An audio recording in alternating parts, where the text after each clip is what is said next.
Parlera de la salsa. Ah, la salsa. Absolument. En deuxième partie, ce sera avec Nafis Sayer. Nous n'en sommes pas encore là. D'ailleurs, je m'en vais tout de suite vous dire que Alioune Badara Kane est avec moi sur ce plateau comme tous les matins. Bonjour Alioune. Bonjour Nafissatou. Est-ce que tu sais danser la salsa?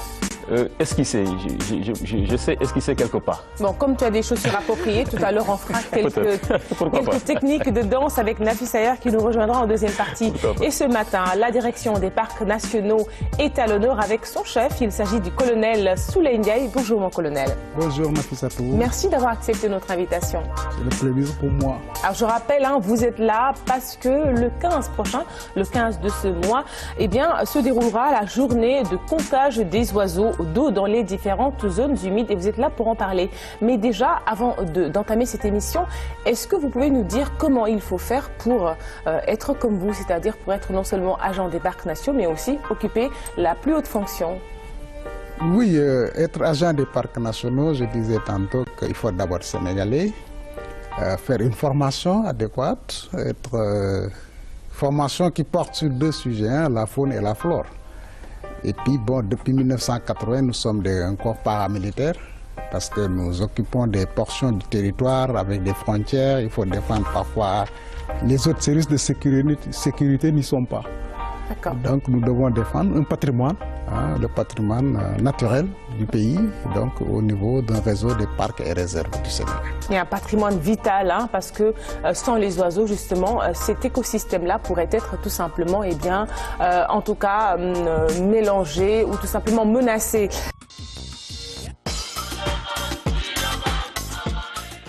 À l'honneur ou à l'affiche, si vous voulez, sur Kinkeliba ce matin, la chronique gym avec notre coach Tandara qui revient sur le jogging. Oui, le jogging. Et voilà, et vous allez venir là, et tu vas venir là. Je vais sacrifier à ce rituel. Absolument, coach. Je vous en prie. C'est parfait. Allez. Un petit passage de témoin, voilà, installez-vous confortablement. Et d'ailleurs, on va parler de jogging, donc il faut même courir pour en parler. Oui, c'est vrai, courir pour en parler. Alors, le jogging, c'est l'intermédiaire simplement entre la course à pied rapide et la marche. Et là, c'est donc toutes les personnes en bonne santé qui peuvent pratiquer le jogging. Puisque simplement, le jogging, c'est un bon exercice, non seulement avec l'hypertension artérielle, le jogging est véritablement un bon médicament, mais vous avez aussi d'autres pistes que sont justement les qualités organiques qui vont véritablement en gagner beaucoup. Et c'est donc un sport d'endurance. L'endurance, comme on le sait, c'est une qualité physique qui permet de soutenir pendant un temps très très long un effort de faible intensité. Et là, on va travailler dans des conditions aérobies, c'est-à-dire la présence massive d'oxygène. Puisque quand vous faites le jogging, vous avez surtout une très bonne oxygénation et ça vous permet justement de gagner beaucoup de choses et surtout pour les sportifs, que ce soit les sportifs de haut niveau ou les sportifs de masse. Mais pour faire le jogging, il faut au préalable faire ce qu'on appelle l'échauffement. Alors naturellement, l'échauffement, il faut le faire. Et on va voir ici cet aspect de l'échauffement. Alors regardez, ça c'est une sorte de stretching d'abord pour échauffer. D'abord la ceinture scapulaire, mais là il revient justement sur les articulations. Et comme vous le savez, en matière de jogging, il faut se préparer convenablement. Et les articulations, toute articulation. Regardez, ici, il est en train de faire cette diarthrose et donc l'articulation du genou, c'est très important pour faire le jogging. Et donc là, il est revenu sur la ceinture pelvienne. Et regardez, ici, c'est donc les talons. Il faudra surtout l'articulation tibio-tarsielle. Ça, c'est extrêmement important. Et ceci va éviter justement ces accidents sportifs qui pourraient arriver. Et ceci à n'importe qui. Alors, en faisant cet échauffement, on est sûr que véritablement, on a moins de risques d'accident. Alors, si vous voulez bien, on va passer au jogging, proprement dit. Alors, le jogging, c'est vrai, je disais, c'est intermédiaire, puisque là, c'est vrai, vous avez vu ces gens qui ont un petit appareil collé soit au niveau des bras, mais aussi au niveau de la poitrine. Ça ne se voit pas. Oui. Et on au niveau de la ceinture. Au niveau de la corniche, oui. Exactement. Et ça peut servir justement d'horloge biologique, puisque ça vous permet de savoir exactement le nombre de pulsations, puisque vous le savez, un homme normal ne peut pas dépasser 220 pulsations. Et donc, au repos, nous sommes à 70, 80 pulsations à minute. À minute, d'accord. Oui, 80 pulsations à minute. Alors, si d'aventure nous avons plus de 100 pulsations, 120 pulsations au repos, c'est parce qu'on doit consulter le médecin. On doit aller voir du côté de Madame Sarr, voilà, chez Binta.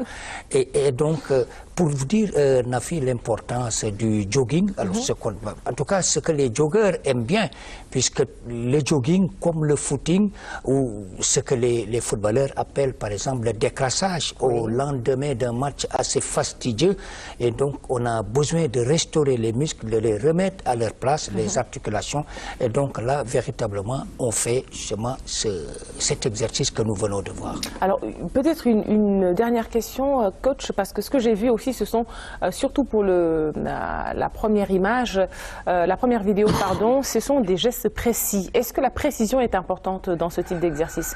Il est très importante la précision, puisque ça vous permet de faire les mouvements justes. Et là, pour éviter certains dérapages, alors je disais que ce soit le sportif de haut niveau, que ce soit le sportif de masse, vous avez souvent des micro-traumatismes qui peuvent arriver à n'importe qui.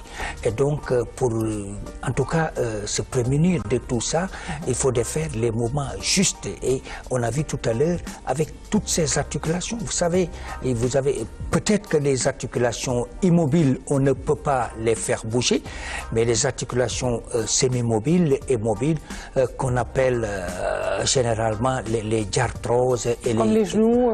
Voilà, les genoux. Oui. Le genou est une diarthrose. Oui. Le coude, c'est une diarthrose. Le coude aussi. Exactement, une diarthrose. Le cou aussi. Le cou, ça peut l'être. Mais par contre, l'articulation tibio-tarsienne, par exemple, du fait de l'astragale au niveau de la cheville, on ne peut pas faire justement des flexions-extensions, et c'est ça le problème. Extrêmement précis. Merci beaucoup, coach, pour ces explications. À 6h54, la chronique gym tous les mercredis. Vous avez le spécialiste en question sur le plateau. Alors, c'est vrai qu'à 7h, on recevra le colonel Souley Ndiaye, mais déjà, on parle avec lui de cette journée importante. À l'instar de la communauté internationale, le Sénégal, le 15 janvier prochain, va consacrer toute une journée au comptage des oiseaux dans les différentes zones humides. Aline Badara Kane, en 5 minutes déjà pour un petit échauffement avant 7h. Bon, en guise d'échauffement, j'aimerais bien comprendre comment cette opération-là, mon colonel, va se dérouler. Parce que les oiseaux, voilà des animaux extrêmement volatiles. Donc le comptage, moi, ça me paraît à la limite chimérique. Comment ça va se faire? Oui, chez Kane, pour beaucoup de gens, quand on parle de dénombrement des oiseaux, ça peut sembler être une chimère, c'est vrai, parce que compte tenu de la mobilité de ces animaux, c'est pas comme compter des mammifères. Des oiseaux, il y a des techniques de comptage bien précis, et c'est rare qu'on se trompe. Donc nous avons, en fonction de l'espèce ou des espèces, ce qu'on appelle un comptage par grappe, un comptage, on peut utiliser des comptages aériens, on peut utiliser d'autres types de comptages qui nous permettent d'avoir une population. C'est vrai que quand vous avez peut-être 200 000 canards sur un étang, il y a effectivement des techniques pour les compter. On ne vient pas seulement estimer pour dire que non, c'est 200 000 canards. C'est extrêmement, les gens sont exercés, et cette année, nous célébrons le 50e du comptage international des oiseaux.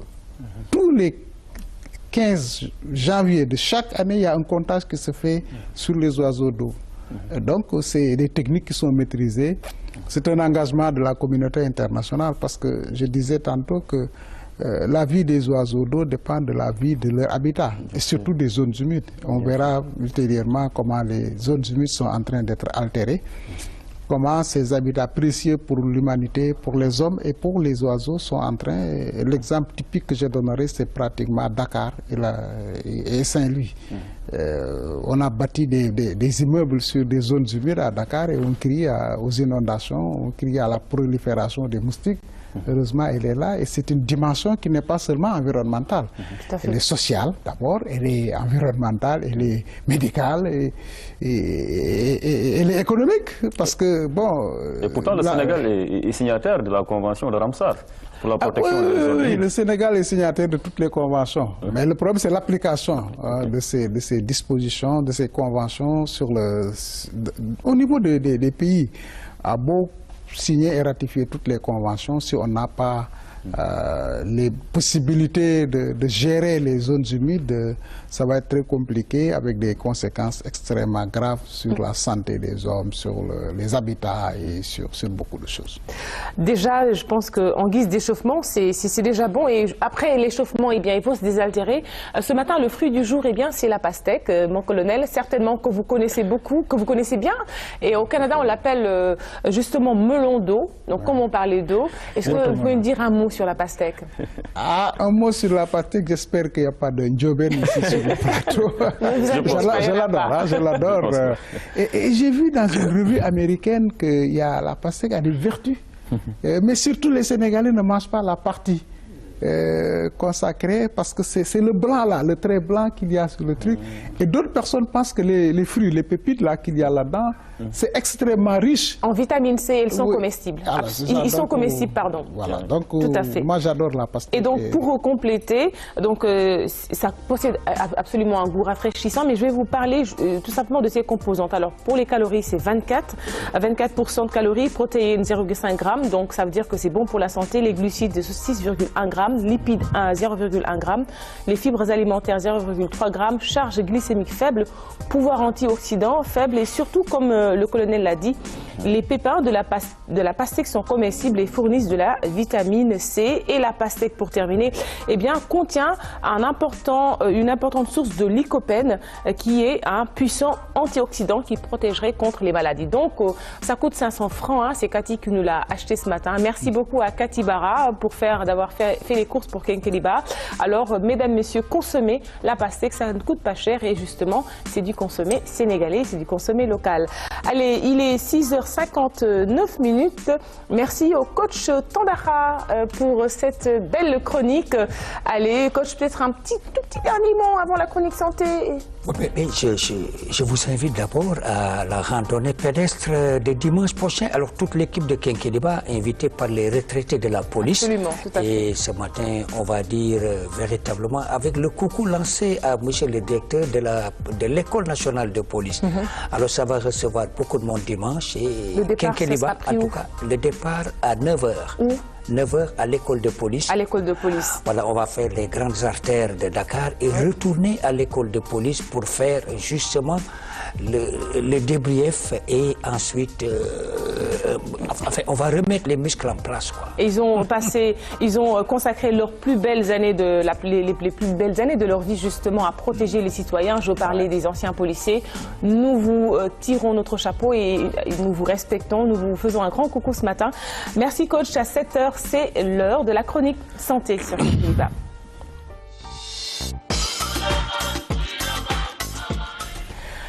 La chronique santé que signe tous les mercredis Binta, que je m'en vais tout de suite inviter sur ce plateau et coach va céder sa place à Binta. Allez, Binta, ce matin, qui nous parlera donc d'insuffisance rénale, d'hémodialyse, mais elle nous dira surtout comment il faut faire justement pour éviter tout cela. Bonjour Binta. Rebonjour Nafissatou et bonjour à nos téléspectateurs. Alors ce matin, pourquoi cet intérêt pour cette maladie qui est l'insuffisance rénale? C'est tout simplement parce que beaucoup de gens demandent à avoir beaucoup plus d'informations sur l'insuffisance rénale, mais également sa prise en charge qui coûte beaucoup plus cher. On veut miser sur la prévention. Parfait. Et donc ce matin déjà, tu nous parles des causes et des conséquences, mais tout d'abord les causes avec justement le professeur Abdounian qui est néphrologue. On va l'écouter tout de suite. Vous savez, ici, en Afrique et dans le monde, il y a 2 maladies qui principalement sont à l'origine de l'insuffisance rénale chronique. Nous pouvons citer en premier lieu l'hypertension artérielle. Vous savez, l'hypertension artérielle est très fréquente dans nos pays. Aujourd'hui, les travaux qui ont été effectués au Sénégal montrent que nous avons entre 40 et 50% de patients hypertendus. Ça veut dire qu'auprès d'un Sénégalais sur 2 souffre de l'élévation des chiffres tensionnels. Et si malheureusement cette hypertension n'est pas bien traitée, c'est ce qui est le cas, parce qu'on pense qu'il y a moins de 10% de ces hypertendus qui sont bien traités. Si l'hypertension n'est pas bien traitée, c'est ça qui va détruire les reins. Alors, la deuxième cause, c'est le diabète. On s'est rendu compte que dans le monde, comme au Sénégal, sur 10 malades qui ont les reins détruits, les 6 le sont par ces 2 maladies-là. C'est pour ça qu'on l'appelle le couple infernal, diabète plus hypertension. On a vu avec le professeur Abdounian que le diabète et l'hypertension sont les causes majeures de l'insuffisance rénale. Oui, le diabète et l'hypertension sont les 2 causes majeures parce que sur 10 malades insuffisants rénaux, les 6 c'est des diabétiques ou des hypertendus. Et parfois c'est les 2 à la fois, c'est des malades hypertendus et diabétiques. Ce qu'il faut aussi dire, c'est que la plupart du temps, les causes sont liées à des comportements. C'est-à-dire les gens ne consomment pas beaucoup d'eau, ne font pas de sport. Il faut beaucoup boire d'eau. Il faut beaucoup au moins boire 1 litre d'eau par jour. Au moins 1 litre d'eau par jour. Et commencer par de l'eau le matin et terminer par de l'eau le soir. Donc avant de se coucher, non seulement c'est bon pour la santé, mais aussi pour l'haleine. Avant de dormir, prendre un verre d'eau. Il faut prendre un verre d'eau avant de dormir. Et le matin, le premier geste aussi, ça devrait être de prendre de l'eau. Également, on consomme beaucoup de sel et beaucoup de sucre. On mange trop sucré et trop salé. Et il faudrait déjà qu'on commence à inculquer à nos enfants ces habitudes-là qui sont de prendre moins de sucre pour tous les repas qui sont sucrés. Et également à la maison, qu'on nous apprenne à cuisiner avec moins de sel pour que aussi la famille mange moins salé. Il faut que les 30 minutes de sport, Tandakha vient de quitter le plateau et lui c'est le monsieur sport de Kinkeliba.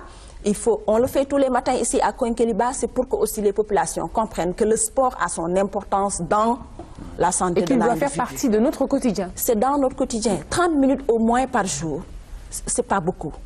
Et ça nous donne beaucoup de satisfaction au point de vue santé. Il faut également dire qu'au Sénégal, on fait trop d'automédication. On prend beaucoup de médicaments qui soignent d'autres personnes parce que soi-disant on souffre des mêmes maux ou du même mal, on doit prendre le médicament, alors que tout médicament doit être pris sur instruction d'un praticien de la santé. Ça aussi, on utilise aussi beaucoup d'autres produits, extraits d'écorce, de feuilles, que l'on ne connaît pas le dosage. Absolument, c'est important. Et la prise en tant que telle de produits venant de la nature, c'est pas ça qui est prohibé, mais c'est la quantité qu'on en prend, à quelle dose et à quelle fréquence. C'est ça qui fait qu'on fatigue nos reins, qui ont des formes de haricots, qui sont 2 organes qui permettent à notre sang d'être de bonne qualité pour irriguer nos organes et nous permettre d'être également en excellente santé. Alors la fonction rénale, c'est extrêmement important. D'ailleurs, on parle de calculs rénaux aussi. Oui, vous savez, les reins ont ce rôle de filtrer, de rendre pur le sang qui doit aller dans nos organes pour nous permettre à notre corps de fonctionner au mieux. Maintenant, si ces filtres-là sont bouchés, ben, le sang il n'est plus bien filtré et quand il n'est pas bien filtré, il a d'autres substances qui ne sont pas utilisables par les organes. C'est un peu comme une fosse septique où il n'y aurait pas d'eau. Donc on ne pourrait pas justement nettoyer cette fosse. On ne pourrait pas nettoyer. Oui. On aurait beaucoup de concentrés de produits qui ne sont pas bons pour le sang, qui sont en fait des poisons pour le sang. C'est pour ça qu'il est parfois nécessaire à ces personnes-là qui souffrent d'insuffisance rénale d'être dialysées. C'est-à-dire, donc la dialyse, cette technique, qu'est-ce que tu peux nous expliquer? Oui. C'est le rôle que jouait le rein et qu'il ne joue plus. C'est ça qu'on fait jouer à une machine pour filtrer le sang et le redistribuer dans le corps. Il faut dire que c'est extrêmement douloureux aussi. Hein? C'est douloureux, ça prend du temps, ça affaiblit parfois les malades. Oui. Et également la poche aussi en souffre. C'est vrai qu'avec maintenant le président de la République, son Excellence Macky Sall, il a beaucoup donné d'instructions au ministère de la Santé qui est en train de le mettre en œuvre, c'est-à-dire de faire de sorte que la dialyse soit accessible. Parce qu'avant, une séance de dialyse, ça coûtait 150 000 francs. Et ça ne se faisait qu'à Dakar. Oui. Maintenant, on a amoindri les coûts et on a rapproché la dialyse aux populations. Mais ce que l'on voudrait, c'est de faire de sorte que la prévention soit de rigueur. C'est-à-dire que dans les familles, c'est-à-dire qu'aux enfants, on leur apprenne à manger bien. Mais aussi à ceux qui cuisinent, ceux qui restent dans les cuisines. On leur apprenne à faire... Parce que c'est eux finalement qui imposent un mode de manger. Oui, ça aussi c'est un héritage. Oui. Vous savez, on a été éduqués dans une certaine disposition.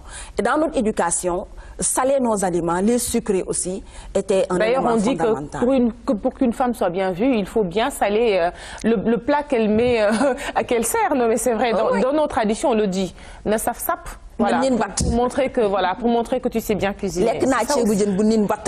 On dit que j'ai consommé du bon riz au poisson parce que c'était très huilé. Tout à fait. On mange mal aussi. Il faudrait qu'on revienne à une certaine orthodoxie. Il faudrait que dans nos familles, qu'on apprenne à nos enfants à bas âge, comme le disait le professeur Diop, Seydou Nourou, il a dit, mais apprenons à nos enfants déjà, parce que nous, on a eu cette malchance de manger mal. Mais aussi, encadrons nos enfants. Commençons par les écoles, commençons par les daras, commençons dans nos foyers à faire manger à nos enfants des produits moins salés, à cuisiner moins salés, mais aussi à moins sucrer le petit déjeuner, les jus que nous prenons, tous les produits que nous prenons et auxquels nous mettons du sucre. Tout à fait. Très Il faut également leur apprendre à faire du sport et aussi à se défaire de cette automédication-là. On peut en parler, mais si ça ne se traduit pas en termes de comportement dans nos familles, on ne réussira pas à faire cette prévention-là de l'insuffisance rénale. Donc, mieux vaut prévenir que guérir. Et justement, le professeur Abdounian nous parle des conséquences de l'insuffisance rénale. Quand vous avez une insuffisance rénale chronique, ce qui se passe, c'est que votre organisme est intoxiqué par des déchets. Alors, naturellement, lorsque ces déchets ne sont pas enlevés, au bout d'un certain moment, votre sang intoxiqué va monter au niveau de votre cerveau. Et donc, c'est pour ça que ce malade-là peut être dans le coma. Alors, les autres complications, il y en a énormément, mais essentiellement, les complications qui sont dramatiques et qui peuvent tuer rapidement le malade, c'est aussi lorsque le potassium, parce que le potassium est un constituant essentiel du sang. Mais lorsque le potassium s'élève à des taux très élevés, eh bien, le cœur ne peut plus supporter ce taux de potassium et donc le cœur s'arrête de battre. Alors, et naturellement aussi l'eau est éliminée par le rein. Vous voyez par exemple, chaque jour, nous allons uriner 2 litres de sang.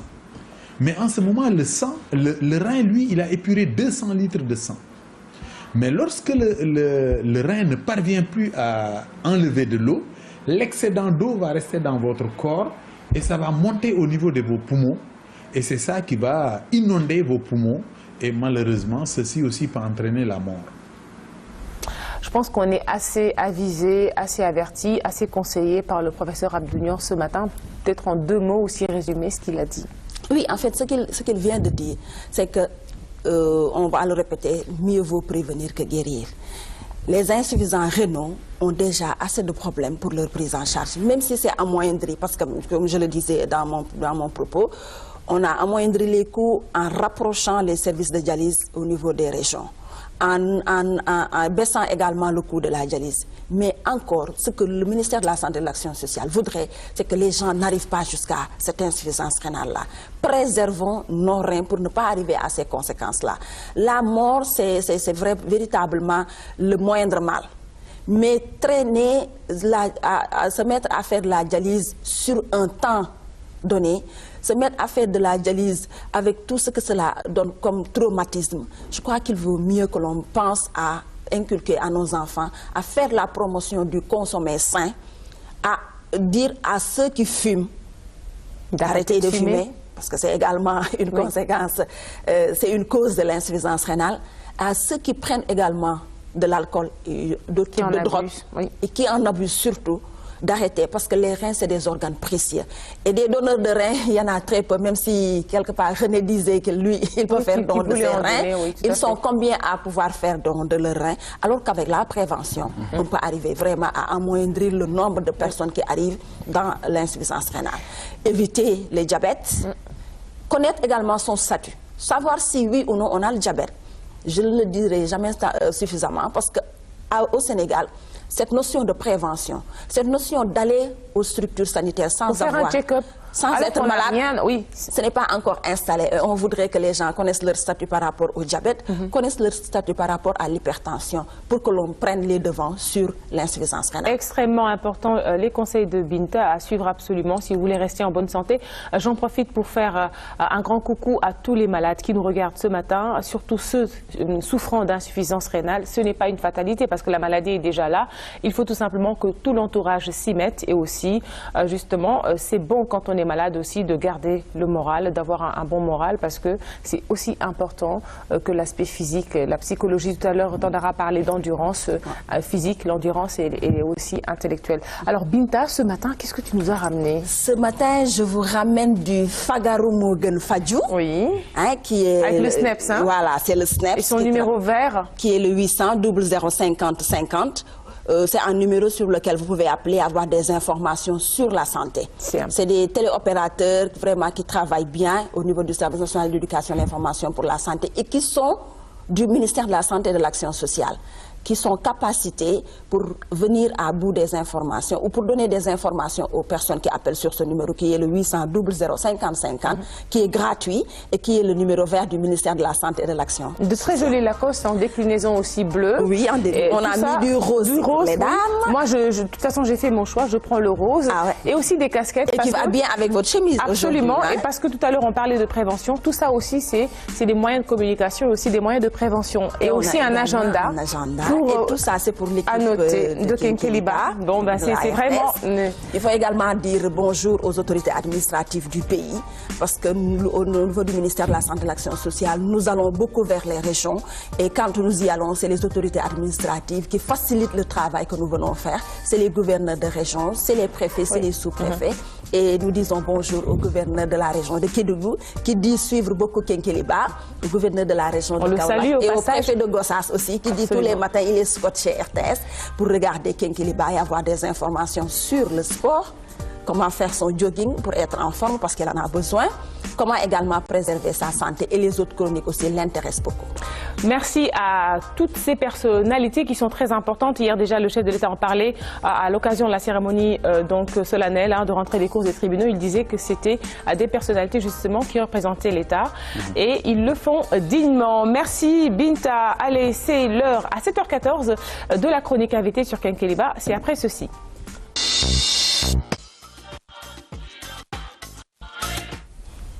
La chronique invitée, c'est avec Aline Badarakan. Ce matin, nous recevons le colonel Souley Ndiaye, directeur des parcs nationaux. Comme le disait mon colonel, donc le Sénégal, à l'instar de la communauté internationale, va dénombrer, recenser ces oiseaux d'eau. Et vous disiez tantôt que c'est loin d'être une opération chimérique.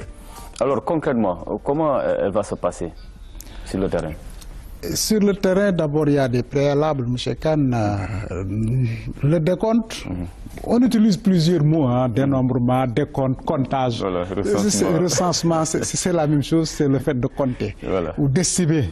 Mais cette fois-ci, il s'agira de compter des animaux volatiles, encore une fois. Oui, des oiseaux d'eau particulièrement. Et le 15 janvier de chaque année, au niveau de toutes les zones de répartition de ces oiseaux d'eau, les équipes comptent.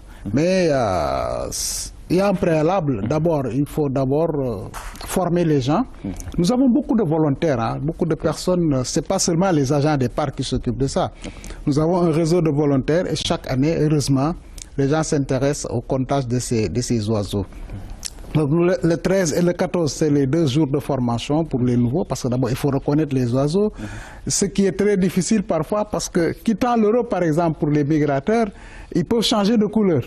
Alors, donc, tu peux avoir un oiseau pendant sa période hivernale ou pendant sa période estivale qui peut différencier le comportement au niveau de son habitat. Donc, ces 2 jours de formation, on démarre aujourd'hui et demain, donc pour les compteurs. Même ceux qui sont habitués, il faut toujours rappeler les principes de base. Du matériel pédagogique a été conçu donc avec des CD. Malheureusement, je ne suis pas passé au bureau ce matin pour vous amener tout ça. Et chaque année, Wetlands International produit un rapport sur le dénombrement international des oiseaux d'eau qu'on appelle nous DAO. Et donc, en fonction, comme vous le dites, hein, pour certains, compter des oiseaux, c'est extrêmement difficile, mais tout dépend de l'habitat, du mode de vie d'oiseaux.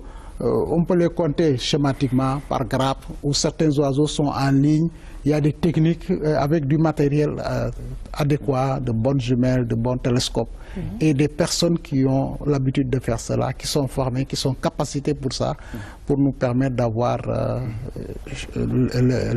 les effectifs des oiseaux que nous rencontrons dans les zones humides. Alors, mon colonel, comment cette opération pourra-t-elle contribuer à la préservation de nos zones humides ici au Sénégal? Je ne vois pas le lien, moi. Oui, le lien il est très évident parce que l'animal, qu'il soit oiseau ou mammifère, ne peut s'épanouir que dans un habitat bien déterminé et viable. Si on perd les zones humides, il va sentir que nous allons perdre les oiseaux d'eau qui affectionnent ces milieux-là. Les oiseaux d'eau ne viennent pas par hasard n'importe où. Ils se reproduisent en Europe, ils viennent quand les conditions climatiques, et c'est là que c'est extrêmement important, les changements climatiques que nous connaissons. Je pense que nous allons battre des records cette année.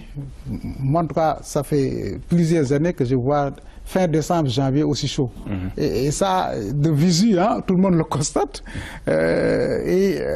Donc, c'est quand les conditions sont défavorables en Europe ou en Asie, ou en Amérique, que ces oiseaux viennent sous les tropiques. C'était ça le cycle normal. Ils ont des routes, ce que nous appelons les flyways, parce que les oiseaux ne passent pas n'importe où. Ils ont des conditions de navigation extrêmement précises. D'ailleurs, beaucoup de techniques de navigation, ils ont copié les oiseaux migrateurs. Ils partent d'un point A sur un point B, peut-être avec ou sans halte migratoire, comme nous l'appelons dans notre jargon. Et donc, c'est très précis. Des expériences ont montré que même si vous retournez ou fermez l'oiseau pour qu'il ne migre pas, il change de comportement. Dès qu'il y a une horloge biologique qui fait fonctionner ce désir ou ce besoin de migration, parce que les conditions, quand tout est gelé dans les étangs, dans les lacs, en Europe ou en Sibérie, ces animaux doivent venir dans des milieux plus cléments. Alors, j'imagine que l'accent sera particulièrement mis sur la réserve, le parc de Djoudj, le plus grand refuge d'oiseaux ici au Sénégal, surtout d'oiseaux d'eau au Sénégal. Malheureusement, il se trouve que Djoudj est un peu, et même carrément à cheval sur la Mauritanie et le Sénégal. Alors, dans le cadre de cette opération, pour une meilleure efficacité, allez-vous travailler avec vos homologues mauritaniens? Oui, nous avons la direction des parcs, je veux dire, avec d'autres services, hein, parce que nous avons le service des eaux et forêts, nous avons la direction des aires marines communautaires, nous avons des ONG qui travaillent avec nous. Nous avons, disons, cartographié l'ensemble des zones humides du Sénégal à travers sa politique nationale de zones humides, qui a été d'ailleurs validée au mois de juin passé par M. le Président de la République lors de la conférence sur le développement durable. Et donc nous avons un maillage complet et nous connaissons les zones humides et les habitats de ces oiseaux d'eau. Nous avons 3 points.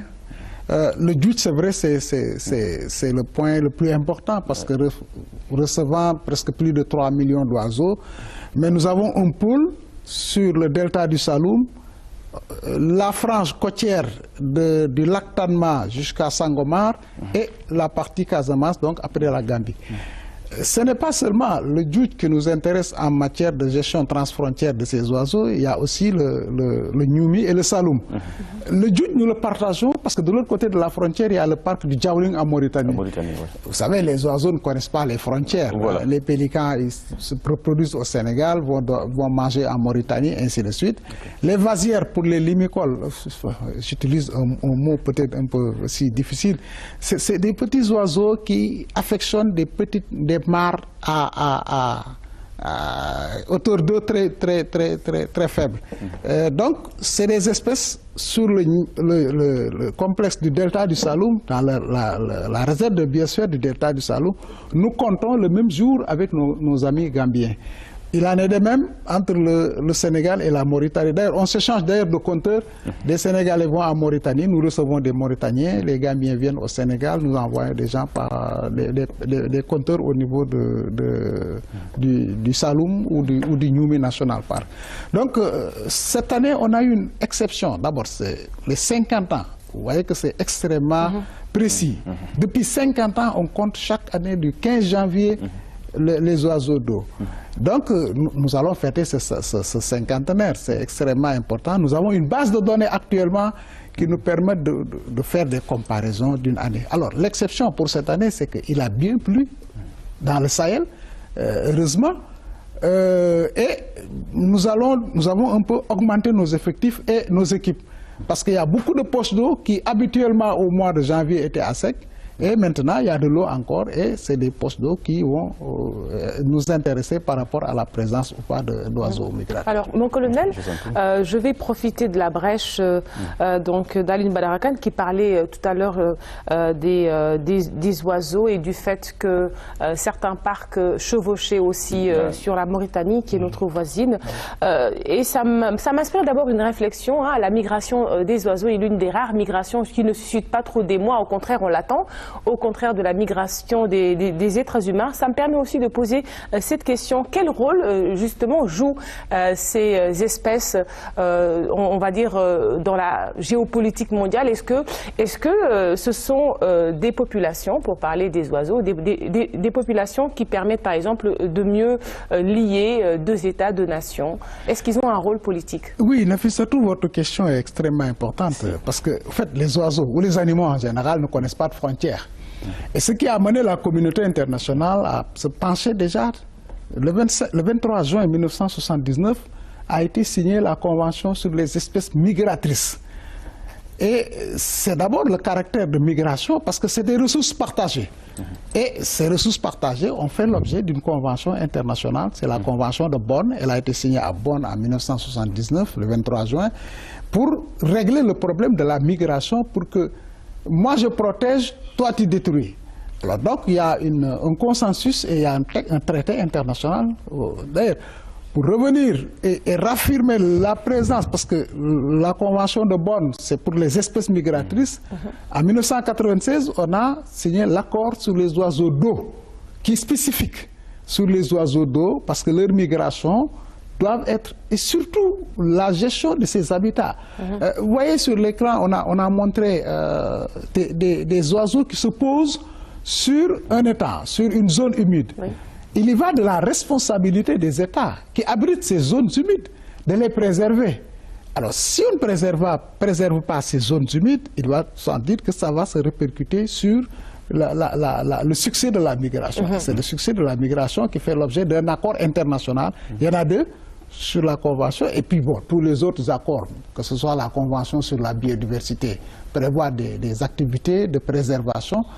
Les conférences des parties, donc les États partis à ces conventions se réunissent régulièrement. Au mois de juin passé, on était en Allemagne pour la convention sur les oiseaux migrateurs, donc pour voir comment évoluent, quelles sont les difficultés, comment évolue la convention, comment les mettre en œuvre au niveau des États.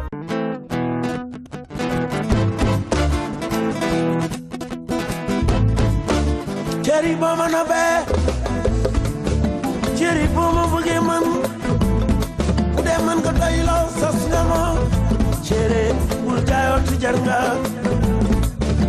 bul lamati danga yexinga fila segal mate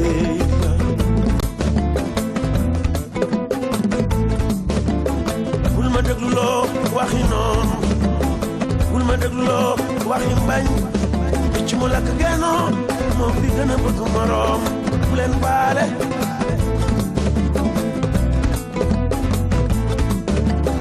dañu lay jay nara sawaaji amul solo ñu ngi lay jay nara sawaaji mënul solo loo gis ci waaji ba mel si ni ki fu mu la dugal util jangat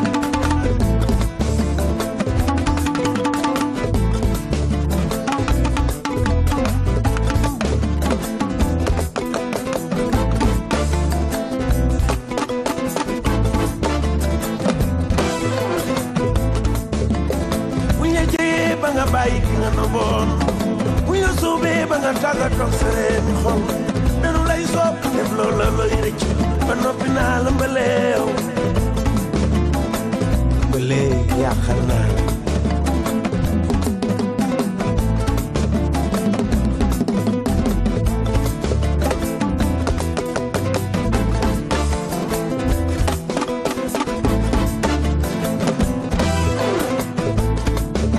sa noon du baax nee na doo fi baax noon du neex le nee na doo fi neex waaye dogal bu wéy na bu leen dégloo bu leen xool buñ la woowatee bañal ta xam lu leen bu leen faale